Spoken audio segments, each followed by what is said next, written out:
This is Man Pondo, and you're listening to Live and in Color with Wolfie D.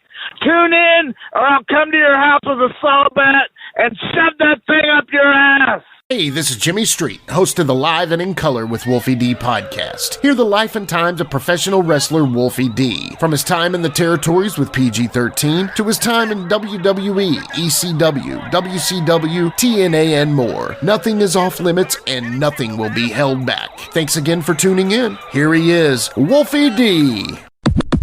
Ladies and gentlemen, welcome one more time to the Live and in Color with Wolfie D podcast. Today, well, simply put, we have a madman. He's the hardcore legend, Man Pondo. Pondo, how are you doing today, bud? I'm doing great. How are you guys doing? And glad to have you on. Yeah, absolutely. You know, I called you up and, hey, man, I need another person on my podcast. And, you know, me and you, Pondo, we go way back, man. We do. Every time I say your name, the first thing that comes to my mind is I think it was like a tent or something like that in maybe New Albany or something like that. You had that, there was a girl with you named Lady something. Lady Vendetta. Lady Vendetta, okay. And that was the girl that came to the ring with you. Me and Jamie worked you and somebody. I don't even know who, and I'm sorry to who that person was, but it was like me and Jamie thought. And Pondo, I say this in the greatest respect I can, because you've got a beer in Japan that has your face on it, and I don't. So my first thoughts of you were, God damn, this guy's horrible. Yeah. But hey man, everybody has to get better at some point. But in wrestling, that's not always true. I get that part. But that's not the first place I met you. The first place I met you was for T-Bolt Baxton in Boonville, Indiana. Of course, he wrestled your stepdad, right. And that's where I met you the first time. You even remember that show? I bet you don't. I really don't. I forgot a lot of shit, Pondo. But that was the first place I met you. And then, I don't know if you remember this, but in Shelbyville, Tennessee, it was, let's see, I think it was you and the Mullins, or Jamie and the Mullins, and me and the War Machine. I was there for the very first time PG-13 got together, because I still had the videotape where you guys proclaimed yourself as PG-13 and that cab company and Statham Cab Company. I mean, that's where we got our start. I've told that 100 times. Chris Champion said, hey, put this hubcap around her neck, and you two need to be partners. But for whatever reason, that just sticks out in my head as being at that tent show or whatever, and just thinking. And I when I say that, I mean that in the most respect, because, like, I was wrong on you. Because you, like I said, you got your face on a beer in Japan for doing the shit that you do. I also said the same thing about The Rock. In Union City, Tennessee, in his book, he says that his first match in Memphis was on TV with Brian and his dad, Lawler and Brian Christopher. That's not true. His first match was with the Cyberpunks, and his partner was Brickhouse Brown. And it was the night before TV, but I guess it sounds better in a book to put it on TV or whatever. But we locked up with him, and I heard he was Rocky Johnson's boy or whatever, and I called a little spot, and I called a hip toss, and I gave him a hip toss. He put his hand on the ground and did a cartwheel and landed on his back. and I walked over to Jamie. He took the bump, and okay, let's break for a minute. I walked over to Jamie and I said, said it was Rocky Johnson's boy, right? And Jamie said, yeah. And I said, well, he's fucking terrible. The irony there that he came in. I mean, we all watch him on our Netflix and shit like that right now. So my opinion of you is kind of the same thing, man. You did your thing. You weren't doing the thing that I did that I thought made me good or whatever, but you did your thing. And how did, what do you think? What took you from there to get you to be that wrestler you were, and the recognition you have in Japan and all over the hardcore world? Because I'll be honest with you, I don't understand the work. Well, back in the day, I was a big tape trader, and for people on your podcast who don't know what tape trading is, there was this thing called dirt sheets that would give addresses to other people who wanted to trade videotapes, and then there was a magazine that would put the addresses for people who wanted to trade videotapes. So I did that a few times, and I started getting these videotapes from Japan where it was Mr. Pogo taking on Mr. Danger Masanaga, and it was just blowing me away, man. They was using barbed wire bats and catching Masanaga's hair on fire and shit like that. But the thing that drew me to that was back in the day, and you'll remember this, Wolf, you might even be on one of them, but when WWE was doing the In Your House pay-per-views, yeah, every Sunday, well, yeah, the main event was always cool, but the rest of the show kind of was, you could have seen it on TV. So me and my friends, we really didn't pay that much attention to the show up until the main event. But after the pay-per-view was over, they always said, hey, put in one of them videotapes from Japan. And I would, and I would notice that all eyes were on the TV.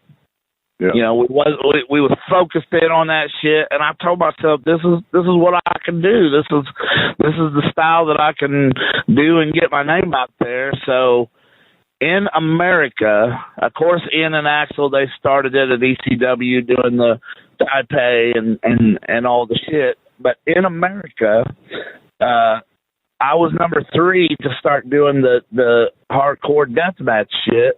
Yeah. And I just kept on doing it, man. And next thing I know, Japan noticed me, and then Germany noticed me, and then England and Australia.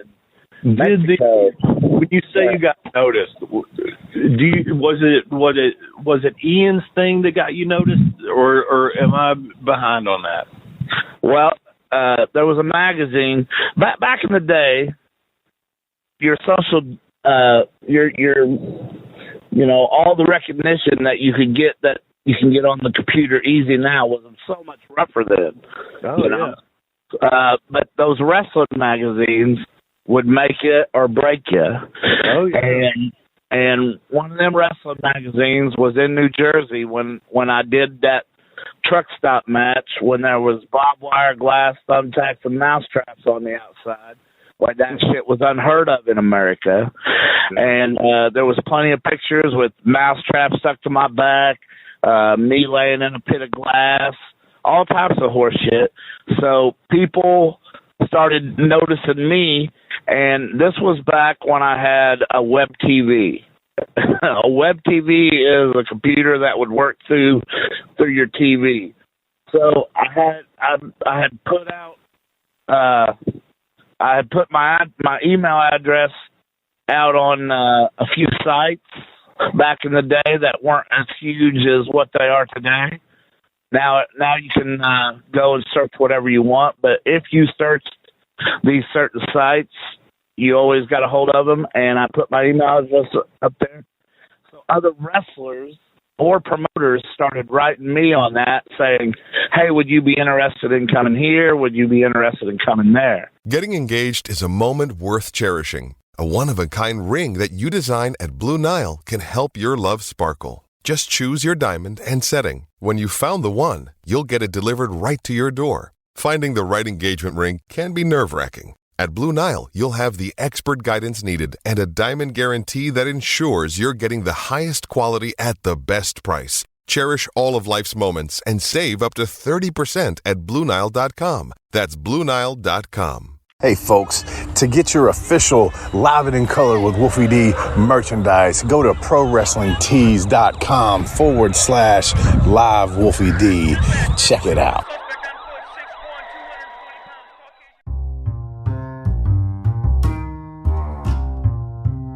If you're listening to Live and in Color with Wolfie D on Apple Podcast and like what you're hearing, go ahead and leave a 5-star rating. And while you're at it, write a review. Tell us what you liked. Tell us what you'd like to hear in the future. It's very important to us and always appreciated. Thanks again. Let's go ahead and let's rewind here. Let's go to, because we got to talk about this. Me and you said we'd talk about it. The whole thing at Ian's show, because I feel like, I mean, you got over there, and that's why I asked you about that, but you got over there. So me and Jamie were there to work you and Ox Harley, and I specifically, and you know, everybody remembers things differently or whatever, and we never had no problem with you, but it was the first time I met Ox or whatever, and we were working for WWE, and we were not supposed to bleed at that point. I mean, we were there, and they kept telling everybody, no blade jobs, no blade jobs, even if you work outlaw shows, no blade jobs. So it's you know, the whole thing was there, fans can bring their weapons and blah, blah, blah, blah, blah. And so I remember telling both of you, I said, you know, hit me with, you know, chairs, stop signs, whatever. I'm fine with that. But just none of that dumb shit. And when I say dumb shit, you know what I mean at this point. I do. No stuff that could have been used as hypodermic needles with somebody else or something like that. And actually, you know, I've told the story before, but I thought it was Ox that brought it into to play, but it was actually Jamie that brought it into play. It was Jamie. You're right. I'm getting ready to say that. Yeah. So Jamie brought it in, and I didn't care. You know, hit me with it all you want. Hell, that was my job there. I didn't even see later that Jamie had hit Ox with it. But here's the thing, and this is where I always wanted to tell you this, but I never had the chance, but now I do. Right. Jamie did something to me where I was selling down. You know, he had already brought the thumbtack bat. It was a thumbtack bat, which is a plastic bat with tacks on it. And so I'm down on my hands and knees selling, but the IWA crowd, you know how bloodthirsty they was. They are pushing that thing in my hand, saying, Pondo, here's this, use this. So please watch the videotape again, and you're going to see that I've got that thing out to the left side of me. Yeah. And the hit that I gave you was mostly my fist. That way you could get a hold of it and beat us up with it. But I dropped it, and then Ox picked it up, and I believe he used it on you. Yeah. Am I thinking this right so far? Because I dropped it, correct? When I hit you with it, I dropped the bat. I mean, in my head, and I have seen the video, I remember some kind of way it ends up in my hand, and I'd already been hit with it, and it put a butt, because I blocked him when he swung at me, and I had a bunch of holes in the back of my arm, and I hit with it, and then just out of frustration, madness, I hit you with it. I didn't care, though. I stood there and let you do it, and then I think that pissed you off more that we wasn't selling for it, but that was kind of our thing. And then I remember you swung it at Ox's face. In my mind, and on the video, you'll see I hit both of you, and I threw it down. I was like, in my mind, I was like, okay, let's not fuck with this no more. You guys see I'm pissed off, so let's don't do this. And that's when Ox punched me, like punched me. And I looked at him, and I said, is that all you got? He punched me again. And so, you know, that's when the whole thing started. And then Ian cleared the dressing room. And then, yeah, I don't know why I even did that. But anyway, then, you know, when we got back in the ring, that's when me and Ox, you know, shot with each other. And, yeah. I was the only dumbass throwing work punches. So here's the thing. I'll also tell you this part. So when Jamie got out of jail, he did this shoot interview with Jake Manning, and he starts telling a story about how I started attacking you from behind, and he come up and grabbed me by the throat and pulled me backwards. And I went and I got the videotape, and while you and Ox are fighting, Jamie went and hit Ox with the hubcap. I scooped him up by his neck and pulled him back, and I remember Jamie tapping me on my arms going, Pondo, we cool. And I let him go, and he went back after Ox. And then you guys got in the ring. That's really the funniest part of it. Me and Ox were fucking shooting like hell, and you guys were working. Yeah. And then but anyway, man, I mean, it's the wrestling business, man. Hell yeah. Later on, I got booked with Joe Bailey at BBW, and Ox was on the card, but you was not on the card, but somehow you got on the card, and I was like, you guys cool? And he was like, oh, fuck yeah, you know, and then I knew everything was cool after that, you know, but like you said, it was all the wrestling business. Yeah, we're cool now. I talk to Ox every now and then, and he the funniest part is that Ox always says, Wolfie D may be famous.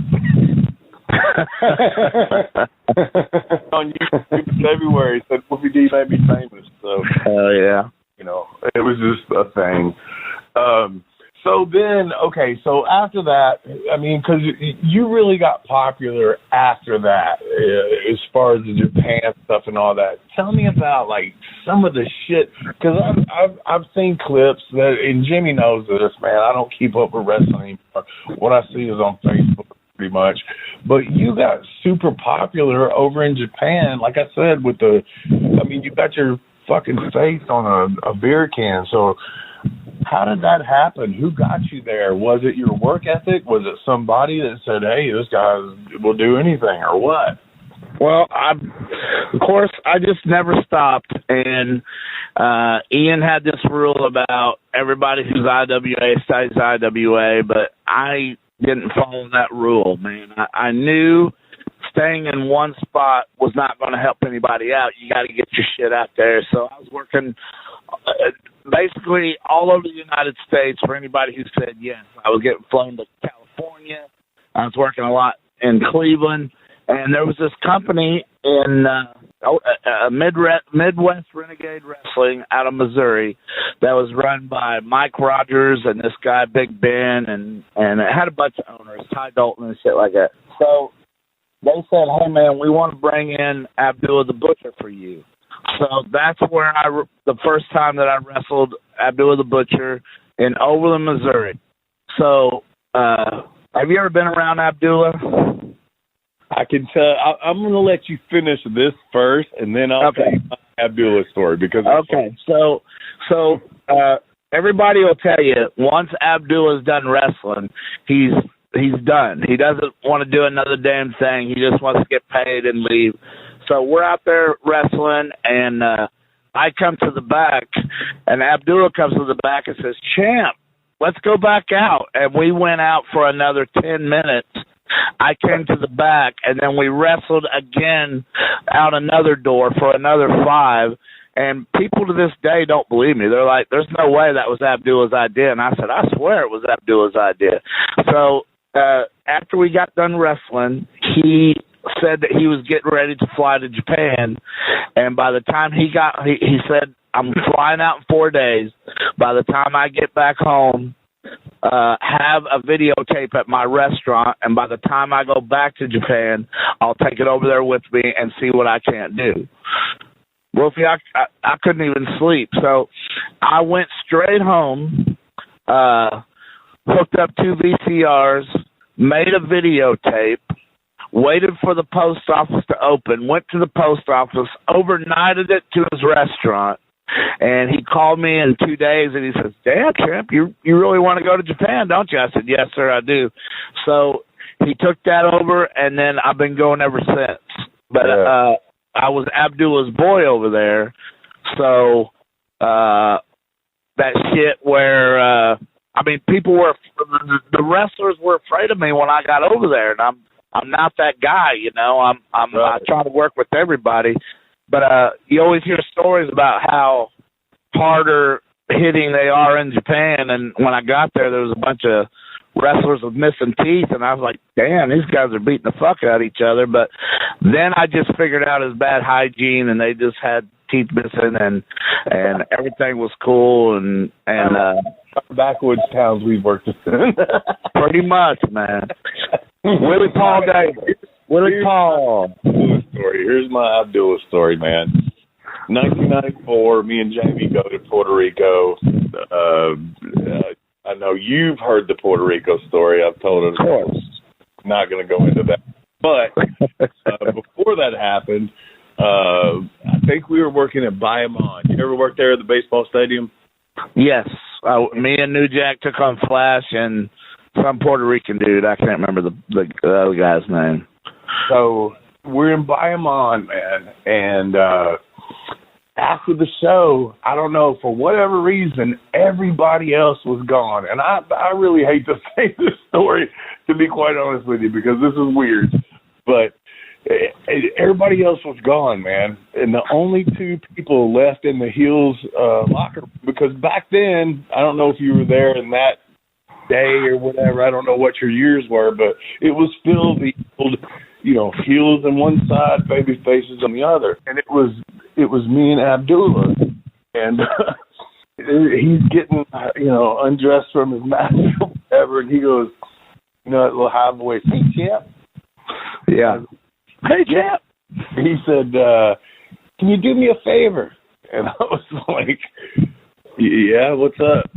He said, I can't reach my back. Can you wash my back for me? And at that moment, I was like, holy fuck, is this, is this gay? Whatever. I don't, whatever. But I don't know. I've heard stories about him and blah blah blah. At that point, I really didn't hear anything. But later, whatever. So at 19, I think I was 18 at that time. My thought was, this is Abdullah the Butcher. This is somebody that I've watched growing up, beat the fuck out of people, and I'm, 180 pounds in Puerto Rico, just heard all these stories of Bruiser Brody getting killed, and, all this kind of stuff, man, and this guy asked me to wash his back. And I'm like, in my head, all that went through my head in like a total of 5 seconds. And I'm like, sure. So, yeah. Here's the big story. It comes out on Live and in Color with Wolfie D that I fucking stood there and I washed that motherfucker's back just because I was afraid that he was going to try to fucking kill me if I didn't. So, yeah. That story. That's come out in public now. That's awesome. Man, so I'm laying in Japan in my bed one time, and 5 o'clock in the morning. I'm talking about we just come off this ferry boat, and it was a long ride from the ferry boat to the hotel. And 5 o'clock in the morning, I get a call on the hotel phone, and I answer it, and it's Abdullah asking me to go to McDonald's and get me and him some breakfast. So I was like, all right, whatever. And I put the phone down, and then I laid there for a second, and then an hour later the phone rang again. I accidentally fell asleep. So he called me on the phone, and he's like, hey, was you going to go to McDonald's for us? I'm like, oh, man, sorry, I fell back asleep. And he starts getting a little shitty with me. Hey, if you tell a man you're doing something, you know how he talks. Right. And I go, all right, well, I'm telling you, I'm going back to sleep. And he goes, would you please go to McDonald's for us? So after that, he never, because we'd be in locker rooms, and he has that girl thing, and he has to have people help him put that girl thing on, and he'd have the Japanese boys ask to tie his boots for him and stuff like that. But he never asked me to do another thing after that. Right. And so that's what I don't know. Was it did he consider me like a Japanese boy? I was the only person there left because he couldn't. He considers everybody. I mean, it could have been a 60-year-old vet. If he couldn't reach his back, Abdullah would ask that person, "Hey, is there any way that you could wash my back for me?" Like Pogo did that same thing to me, and he was in a shower. Within those, but I mean, I was not. Here's the thing: I was not in the shower. I was sitting on the bench or whatever, and neither of us were naked or anything like that. But he's like, "Can you come over here and wash my back for me?" And I honestly, I swear to God, at 18 years old, in Pondo, scared to death, thinking to put ice in some guy's eyes, you know. I didn't know what to do. I didn't know what the answer for that was, and I thought, okay, yeah, I'll do that for you, man. You know, and it was so weird, and yeah, it was crazy. The wrestling business, once again, the wrestling business. That's it. That's all you can blame it on. Do you not remember coming to Florida, Illinois, my hometown, and you and Jamie took on Hitman Tony and Jimmy Stone? If there's something that happened, remind me. I mean, all right. Because we talked about this later, okay, and you said you didn't remember, but I so want you to remember because so this was your past. I mean, you're fucking doing great now, but back then you and Jamie might have had a couple of drugs. Oh, of course, yeah. All right. Well, at this fair that I booked you guys on, Jamie and you both showed me this. It looked like a tackle box, but it had a whole bunch of pills that you guys didn't mind showing me because you already knew, and Jamie would always say, Pondo doesn't mess with the monkey shit because I didn't do none of that stuff. And then, so you guys asked me to show you how to get out of town. All right? So I'm driving you guys out of town. You guys are in your car. I'm in mine. I'm ahead of you. And I look up ahead, and there's a policeman parked at the train station. So already I know you guys got that in your trunk. So I am driving a little bit under the speed limit in town.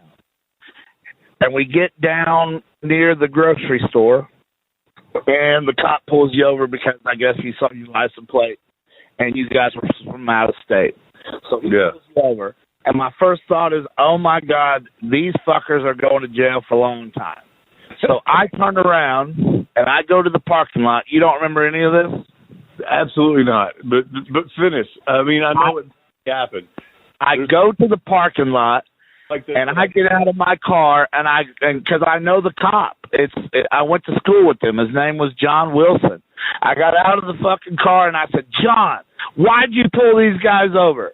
Now, I'm trying to cause a scene where he directs his anger to me and not you guys and says, hey, open your trunk. So I'm like, John, what the fuck, man? Why'd you pull these guys over? And he's like, you are interrupting an investigation. You need to get back in your car. And I said, what'd they do? Tell me what they did right now. And he's like, they was speeding. I said, if they was speeding, they would have drove up my asshole because I saw you. And I slowed my car down.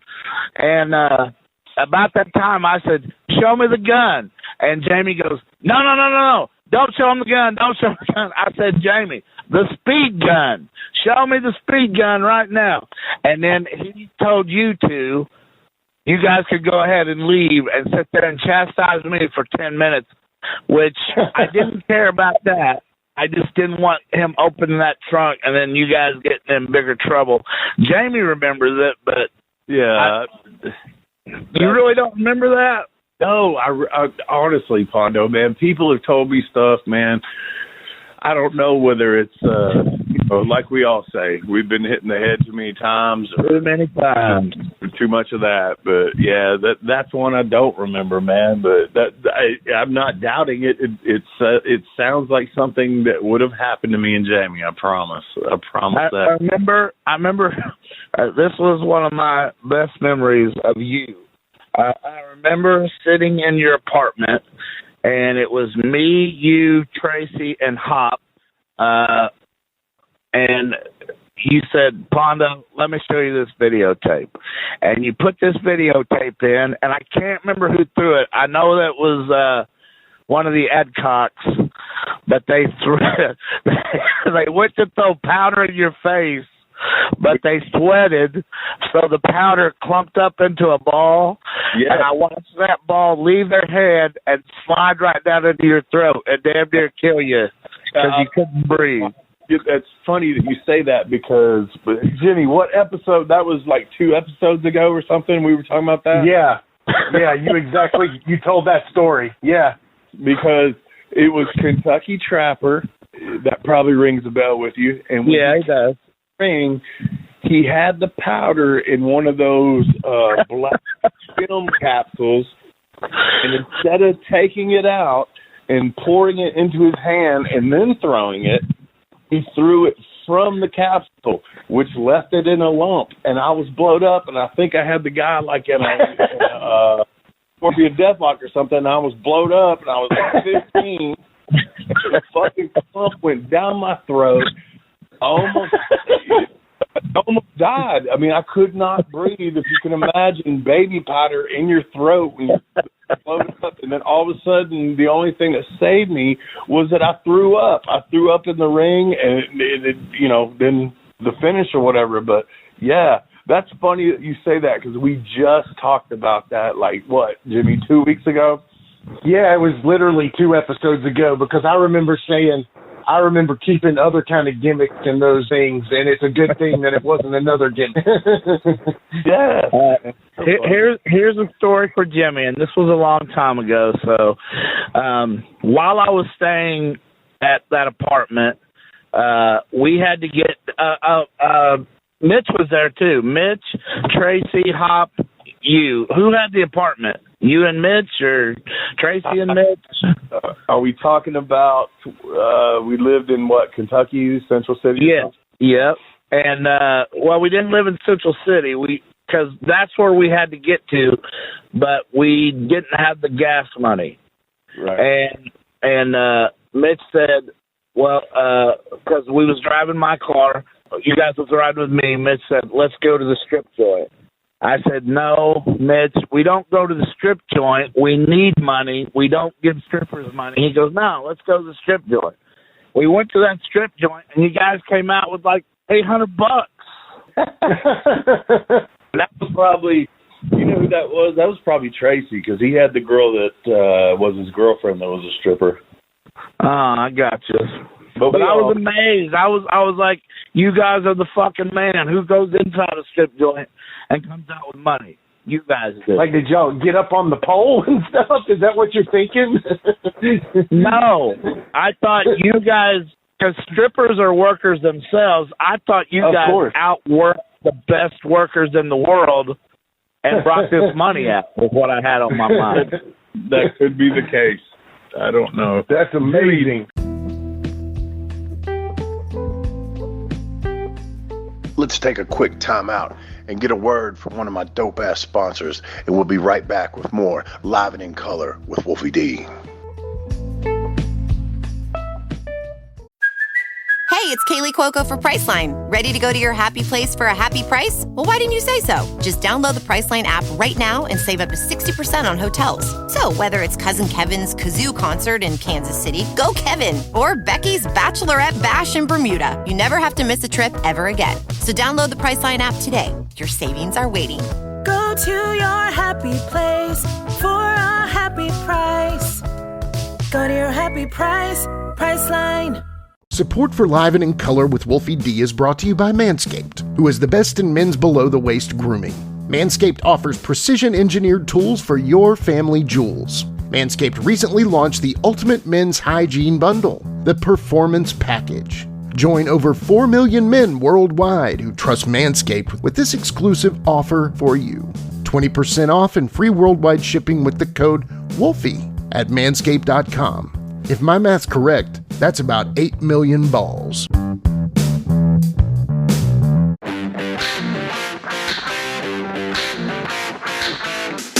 Hey folks, this is Wolfie D here, and if you are looking to buy or sell a home in Tennessee or Southern Kentucky, you're going to want to call my buddy, the rock star realtor, Benji Bowie. And you say, Wolfie, how do I get in touch with this rock star? Well, you can call him directly at 615-390-8216. You can go to his website, bowiehomes.com. That's B-U-I-E homes.com. Or you can email him at benbowie34@gmail.com. When you need a home, you need the Rockstar Realtor. Benji is a member of Exit Realty's Garden Gate team in Gallatin, Tennessee. So my first memory of you, Pondo, I'm a musician and I came from the heavy rock world, and I remember we would always search out throughout the towns that we would play, we would search out all these things. And so one of the fans at a show turned us on to Juggalo Championship Wrestling, and he actually told me, he was like, dude, go get Volume 3, and there is a killer match on there with a guy named Man Pondo and a guy named Necro Butcher. And I remember watching that, and that was my first memory of experiencing a match with you in it. Can you tell us a little bit about that match? Do you remember that the bottom rope wasn't there? Yeah, I do. Yeah. Yeah. M-Dog 20 went to do a moonsault, and when he hit that bottom rope, he broke it and followed out to the floor. So right. I'm not a young man. Necro's not a young man, but now we got no bottom rope to get to the top rope. So yeah, I remember that was one of my worst. And the finish was Necro dumped me from the top turnbuckle into a trash can full of light tubes. Correct? Yes, sir. Yeah, that's exactly it. Yeah. So if you ever watch that again, you can watch my fat ass trying to struggle up to get to that top turnbuckle for that finish. But so when you say tell you about it, do you mean that, or do you want what are you looking for in that match? Like me and Necro was going back and forth to Japan a lot then, and I remember Shane Douglas was in the back, and he was the booker for XPW, and he came forward and said, hey, that was great. Do you guys ever interested in coming to XPW? We said yes, and then the company closed right after that. I remember that. So maybe I closed that company down because they was bringing me hell. Who knows?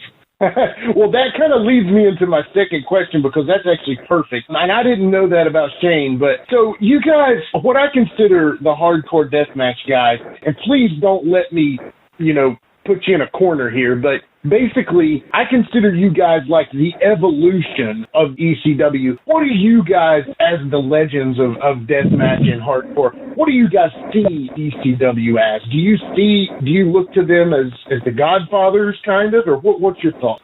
Who would you say was the Godfathers? Like Sabu and Sandman and those guys like that. What do you see those guys as? I mean, I know Abdullah, don't get me wrong, but as far as the ECW as a whole. Abdullah, the Sheik, them guys, they was categorized back then as bleeders. Now we're categorized as deathmatch workers, which is so much more fancy. But deathmatch, to me, the deathmatch wrestlers are the guys who land in things that are going to cut you immediately, like tacks, barbed wire, shit like that. Not putting down anything ECW did. They were the fucking bosses of this shit, but their stuff was kendo sticks, tables, chairs. Now they did dabble in, I remember Sabu and Terry Funk doing no rope barbed wire. They did dabble in it, but they wasn't 24/7, 7 days a week in this shit like us back in the day. Does that make me sound conceited? I don't know, but what I'm saying is, yes, they started this shit, but then we just kept going a step further, and then 2 steps farther, and then 5 steps farther, until now death matches are damn near mainstream. There was a whole pay-per-view around a death match. Yes, the fireworks show at the end wasn't all that great, but still, that Chris Jericho on his podcast even told me that was the best buy rate that AEW has had for a pay-per-view. and that was based around a death match. And then later on, Britt Baker and Thunder Rosa had a hell of a death match. It was fucking great. And now Nick Gage and Chris Jericho on regular TV had a death match. So now death matches are getting a little more attention. I don't want to say the word mainstream because I don't think they'll ever be mainstream, but they're more accepted now out of people. And the crowds are getting bigger for GCW and ICW and No Peace Underground and Horror Slam and Anafight Underground. You know, all these deathmatch companies are now getting more attention than what they was before. Right. Okay. Right. But here's always been my thing on this, and this is not a knock on any of it because fuck, I've been involved in matches that, you know, had barbed wire, had this, that, the other.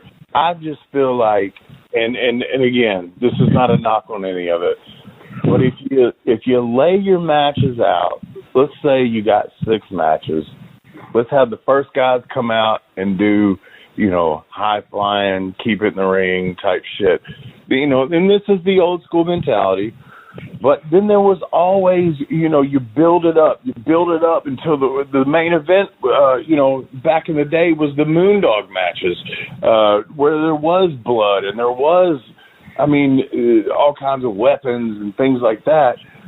Can you base a whole thing around that is what I'm saying. It's like, okay, first match is this, last match is this. So at what point, because me, just say as a moviegoer, I don't want to see the same thing for 2 hours. I want to be built up. I want to be let down. I want to be built up. I want to be let down, and then to a great finish.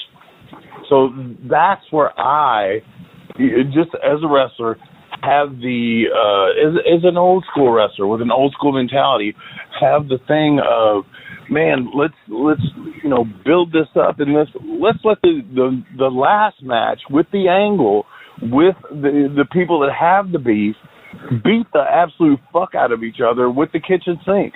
You know, that's always been my thing, and I think that's what's always worked, and that's like Pondo. Like I said, you have you've done more than I have really when it comes to going overseas and all that kind of stuff, but. My thought on the death match type of thing, and you see these guys in the indies and stuff jumping off goddamn buildings, putting each other through a truck on light pads and all that kind of stuff. To me, that's dumb. But if you make it mean something and you build up to it, then it does, and then I appreciate it. Then I totally appreciate it. I appreciate everything you've done, but to make it a whole company has always been my kind of issue. Like, you can't do the first match like that and the last match like that and keep the interest. I just don't think, and that's just my opinion. That's my opinion. Well, your opinion's right. It's absolutely right. You cannot build a show around that. Let me go ahead and say this. There's now so many deathmatch tournaments out there. There's my tournament, Masters of Pain. There's GCW's Tournament of Survival. You know, there's so many deathmatch shows out there, and those tournaments outdraw all the other shows because they know they're going to see that the whole time. But I'm totally with you on what you're saying. Now GCW, they do that. They have the high flyers first and the strong style guys and shit like that. Right. But I have been to those shows. I have sit there in those shows, and they get hyped for that. But deathmatch fans, that's what they want, the deathmatch. And thank God for me, that's a fact. Otherwise, I wouldn't still be doing this shit. Right, and it is a thing. I get that, man. I mean, there's a niche for that, and I get it. But just, I guess what I'm trying to say is just as mainstream wrestling, and me and Jimmy talk about this sometimes with our different guests, of just, there's always been a formula, and I don't feel like deathmatch is a different thing. Actually, it's kind of always been there. Yes, we took it to a new level or whatever, but to have a company that does it all the time, I don't know if it'll ever, be that successful. And that's not because I wouldn't do Pondo. I wouldn't do half the shit you do. I would not do it. Period. End of story. You're tougher than me, and I just wouldn't do it. But to make money, I just feel like there's you can't base it around that one thing, and you still have to go back to regular wrestling, man. I really feel like you do. But for you guys, it's awesome. You are completely right, though. Go ahead, Jimmy. No, and I that's kind of part of my, we do a segment, and we'll do it a little later in the show here. We do a current affairs. But, part of my question is, at this point, I almost feel like there's a certain crowd that doesn't think that way, like Wolfie thinks. I feel like there's a paying crowd that would support a hardcore deathmatch total lineup from start to finish. Now, I am with Wolfie in that I do love traditional old school wrestling, story-based, personal issue wrestling, but at the same time, kind of in my older days, I'm starting to see where there's money in that scene. And I don't want to base it around money, but that's kind of where it is, I don't want to cut you off here, but basically, is there a way that death matches can capitalize, essentially, on this, 100% death match style? Right now, the two top companies is GCW, Game Changer Wrestling, and ICW, No Holds Barred. That, bar none, that is your two top number ones right now. And GCW and ICW are able to bring in this talent that the people are behind. I've said, not only have I been on the shows, but I've sat in the crowd of these shows, and I watch these people as Nick Gage's song starts, and they fucking go nuts. I've seen Slack's song hit, and they go nuts. I've seen during the matches, I've seen people go nuts and all. So the same that you guys are saying, I'm not trying to knock what you guys are saying, but before all the death matches, there's normally regular matches.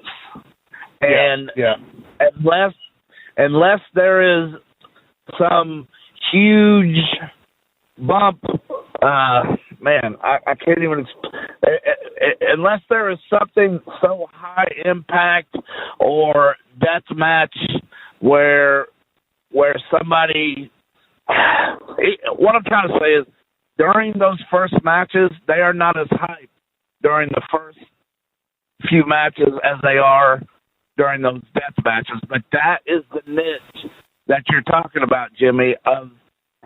There's deathmatch fans, hardcore deathmatch fans. I work for all the companies. I'm 52. I'm still doing this shit. Can you believe that, Wolfie? I'm a fucking idiot. But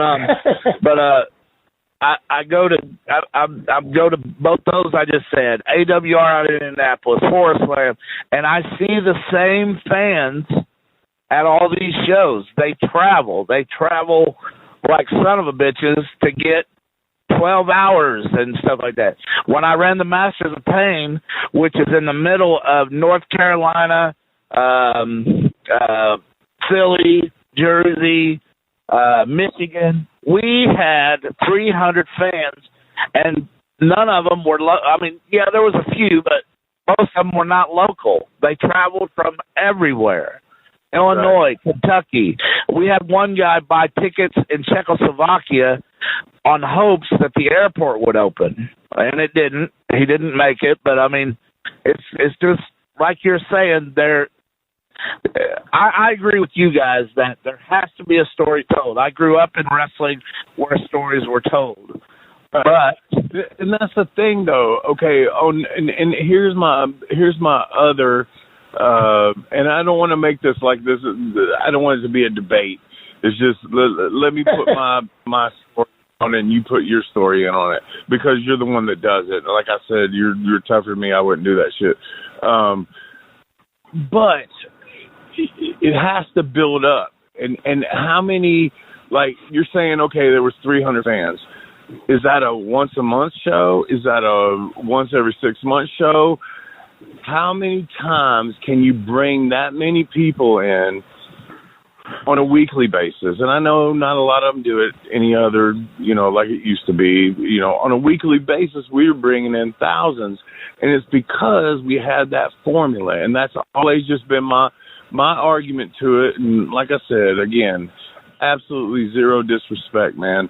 But I just feel it has to be a carnival of circus, man. You have to put a little bit of everything in there to make them keep coming back. You can't give them one thing. You can't give them super high flyers every match. You can't give them big men every match. You can't give them strong style every match. And I don't think you can give them hard style every match because then it loses its luster. That's just my opinion. Well, I was one of those thousands that was coming to watch you and the other guys tell the stories. And if you think about it, not so much ICW because they are more or less the spot show, the spot match, I mean, they put together matches that fans want to see. They got this Sadiqa from Mexico who's just been tearing through guys. Well, now they got her versus Mickey Knuckles, and people are going nuts that finally it's going to be a girl versus girl thing. And then Game Changer, they do go along with you, Wolfie. They do set storylines. They did the whole Matt Cardona thing where he came in and beat the shit out of Nick Gage, and then they had their match, and they put the belt on Matt Cardona, and then after that it was fucking Moxley. Moxley came in, so Game Changer Wrestling is telling stories, and ICW might be telling stories, but I don't know. But yeah, there has been some stories in death matches now that people are following. Oh, there's a group now. Which is Ricky Shane Page is the leader of Atticus Cogar and all that. There's people out there getting tattoos of those guys' logo on their bodies. I would never have thought that was going to happen. So yeah, everything goes up and down in wrestling. Me and you have seen it year after year. It'll drop, and then something will happen. It'll come back up. But right now, and this is good for me, death matches are at an all-time high, and I'm booked all October. I'm booked all November. So I agree with you on the stories, but I'm glad that halfway that it's not true. That way I keep getting booked on these shows. No, that's awesome, man. It is. And like I said, we agree on a certain level of stuff like that. And it's, you know what? That's the beauty of the wrestling business, man. It's a tweet that, and I know you've seen it, Ricky put out. I think it was Ricky Morton. Guess what? You can like more than one wrestling company. And that's the beauty of our business, man, is that, you can like this, you can like that. And tomorrow you can not like that. You can like the other one, man. It's just, what's your flavor? I had a lot of flavors as a kid growing up. When my heroes would go to WWE, I hated them after that because me and my buddy used to say they were selling out to the circus. But we also know, now that we've been in for a while, they were going to getting the money because that's where the money was. And, it's just different things like that. And it's the beauty of our business, and that's why I wanted to have you on here, man, because you know what? You did something, like I've said 100 times now, I wouldn't fucking do. I've done some of the things you've done, but to the extent you've done them, tax and fucking getting light bulbs thrown at me, nope. I would have told everybody 100 times, nope. Well, here's the thing about that, Wolfie. If you'll remember, I had to call you to find out how to hang myself. Yeah. Because that's the thing. It was like I did that as a huge stunt. Like did it as a huge thing, which they hadn't seen. And okay, here's the big one, boom, and it made a lot of sense. And in what you just said, you called me to ask me how to do it because you popped for it too. Evidently, you wouldn't ask me, you know. So exactly, I did. I popped huge. Yeah, and thank you, man. Hey, thank you 1,000 times for being on here, man. I really appreciate it. That being said, we do a little segment. It's a touch of the current. I don't like to make anything too crazy or controversial, but I also like to see what your thoughts are on this. So, DJ, go ahead and hit that music. It's a current affair. It's a current affair. Love it in color. It's a current affair.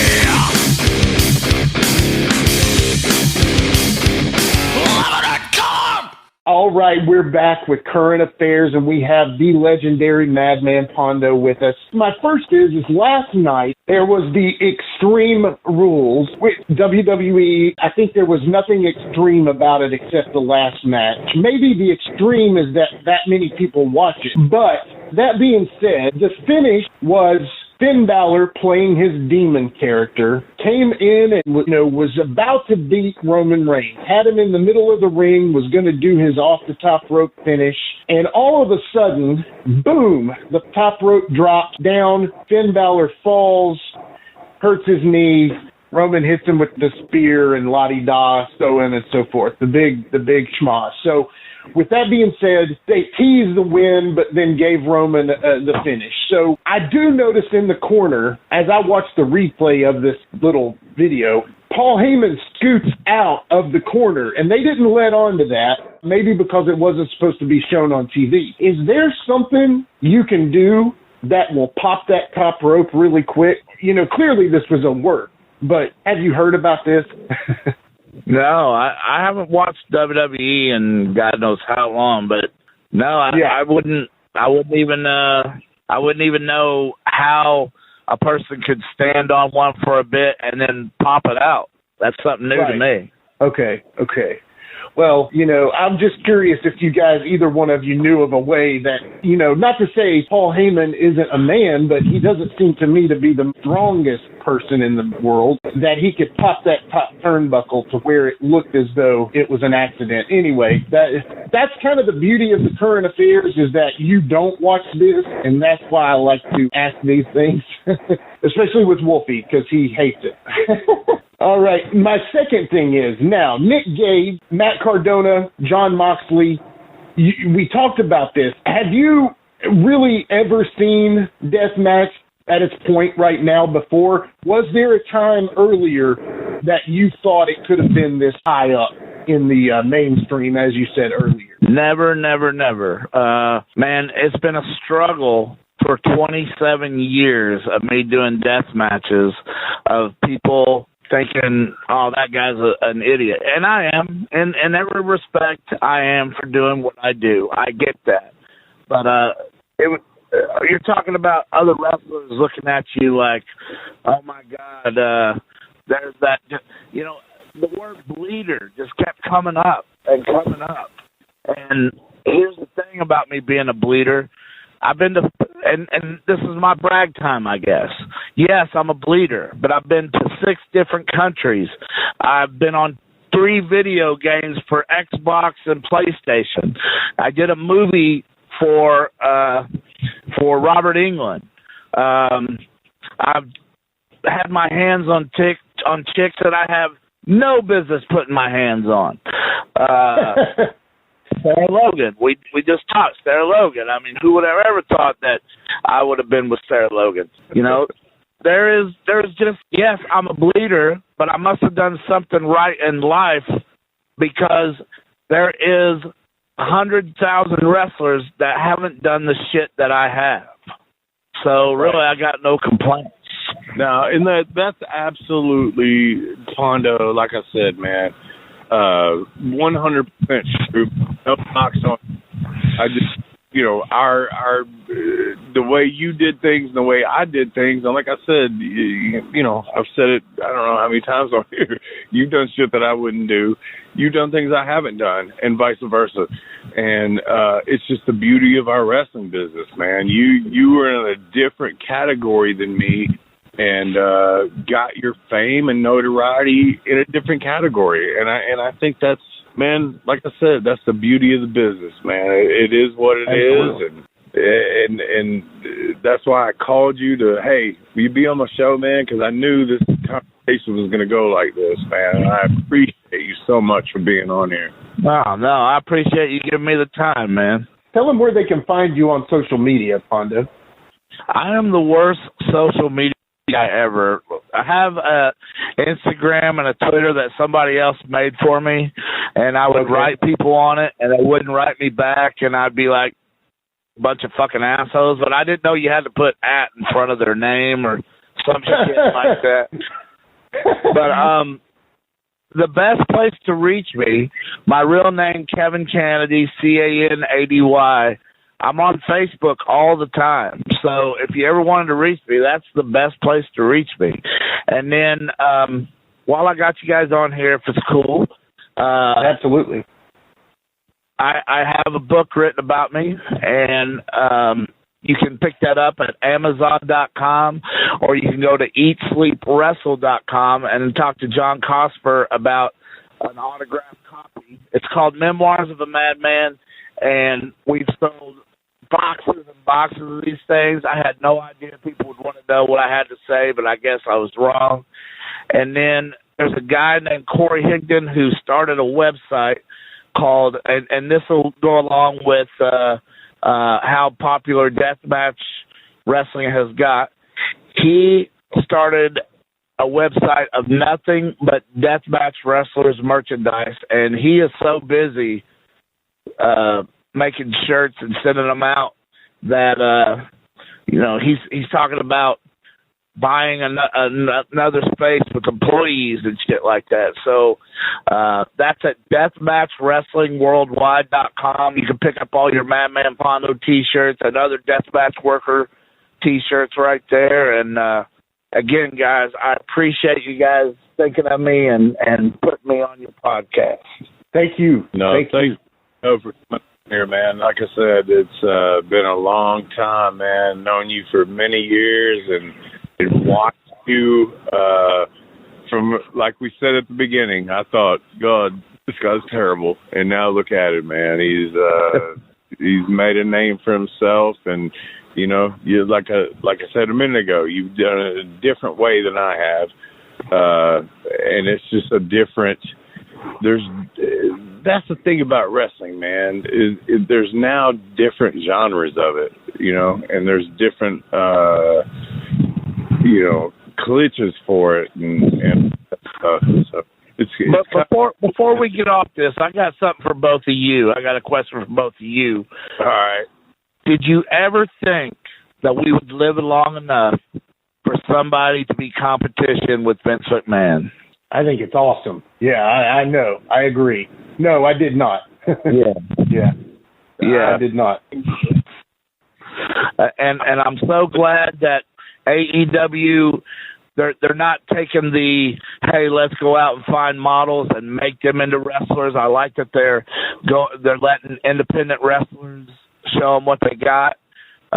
Kudos to AEW for what they're doing right now, and and that's what it is, man. I think I talked about this on the last one. I think that's their momentum, is that they have now.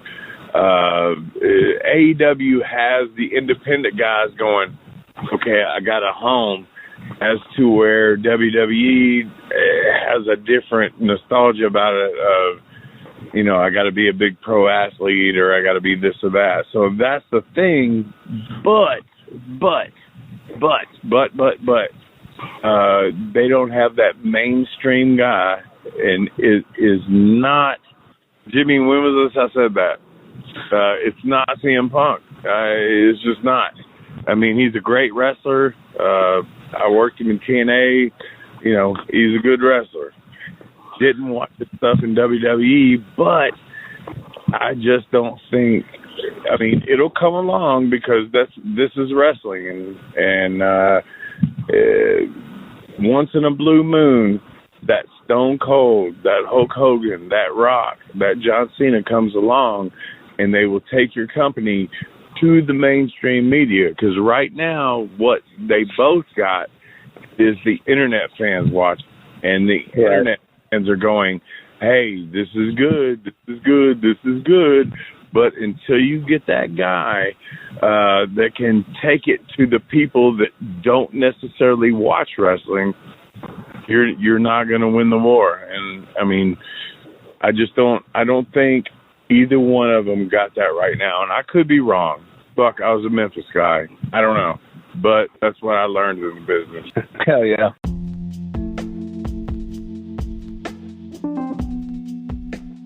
And now a word from our sponsor.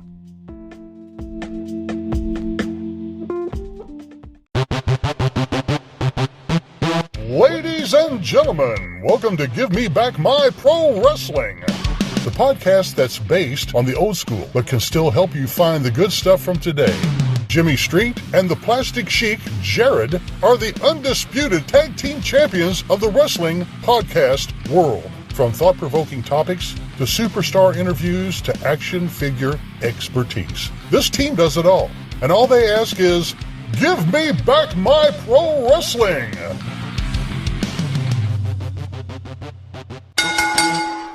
Every other Thursday, wherever you listen to podcasts. That's right, it's the talk of Middle Tennessee, the channel you love to hate and the channel you hate to love. It's Brian Turner from Brian Turner's VHS Rehab. And if you're looking for matches from Wolfie D to Jerry Lawler to Dusty Rhodes and the team that put a pimp before your eyes and a goatee between your thighs, Booty Call and Athena, go to lostwrestling.com. See, I made it easy for you. Brian Turner's VHS Rehab. Booyah. Join me, Gene Jackson, for the Jackson Interaction Podcast, where I'll be doing one-on-one interviews with people from the world of professional wrestling, as well as stand-up comedy. You can get them anywhere podcasts are available in both video and audio form, but you can find them all at genejacksonpod.com. If you're a fan of rock and music, I'd really appreciate it if you took a moment to check out my podcast. It's called the Decibel Geek Podcast. We've been doing it for about 10 years now. We talk about Kiss. We talk about Ozzy. We talk about Motley Crue and Guns N' Roses and Metallica. We talk about all the legends from the 60s and on, up to brand new bands that you should be hearing about today that you're not going to hear on the radio. It's Decibel Geek. Wherever you find your podcasts, you'll find us there. If you love rock and roll, I can almost guarantee you're going to love my show.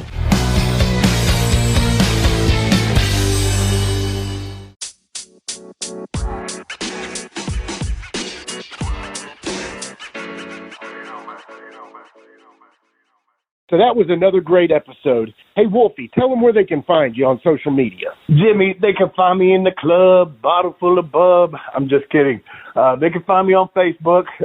My personal page is Warren Wolf, WOLFE. I'm on Instagram at WarrenWolf13. You can always find us on Facebook, Twitter, Instagram, and YouTube at Live Wolfie D. Here's the thing. Wolfie always has offers for his autographed photos. He has a selection of some awesome photos from throughout his career that he will autograph and personalize any way that you want him to. Just contact him either directly at his personal Facebook page or through any one of our other pages, and we'll make sure you get in contact directly with Wolfie. Get those photos, right, Wolfie? Yeah, I've got some good stuff on there, to help with the podcast. Folks, if you can't get out to a show to meet Wolfie D, there's nothing like that, especially for the fans of PG-13 and Wolfie D. And before we go, you can always find me, your host, Jimmy Street, at James Rock Street on Twitter, Instagram, and YouTube. And hey, Jimmy, before we go real quick, I just want to add in there, from the bottom of my heart, I really appreciate, first of all, the work you've done for this podcast. You have worked your butt off. Secondly, the people that are liking the page. Beyond that, even more, is the people that are listening, and we really appreciate that. Yeah, and remember, guys, the podcast drops a new episode every Monday at noon, and our past episodes are streaming now on demand on all major podcast formats. Thanks again.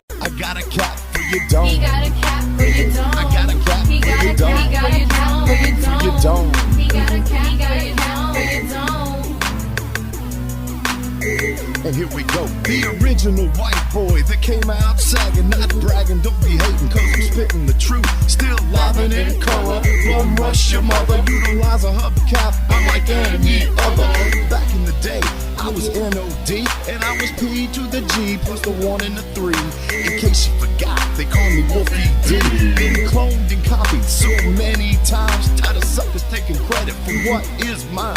You know who you are without me name dropping. Wrestling's first white boy coming out hip hopping. Been doing it like this since 92. Laid low for a while and you thought I was through. Listen real close to these rhymes that I've injected. This shit's so sick it makes your ears get infected. Mad skills, no faking, there is no one great. Cause I'm bringing more folks than Obi-Wan or Vader. Not here to play games, so you better beware. You don't like me, so what? I really don't care. Like time I keep ticking and I can't be stopped. You sucker step to the side unless you wanna get dropped. With my finish, I'll straight knock you out. Please allow me to tell you what it's all about. I'm gonna wind it up, then I'm driving it home. It's Wolfie D, baby. I got a cap for your dome. I got a cap for your dome. We got a cap for your dome. We got a cap for your dome. This has been a James Rock Street production.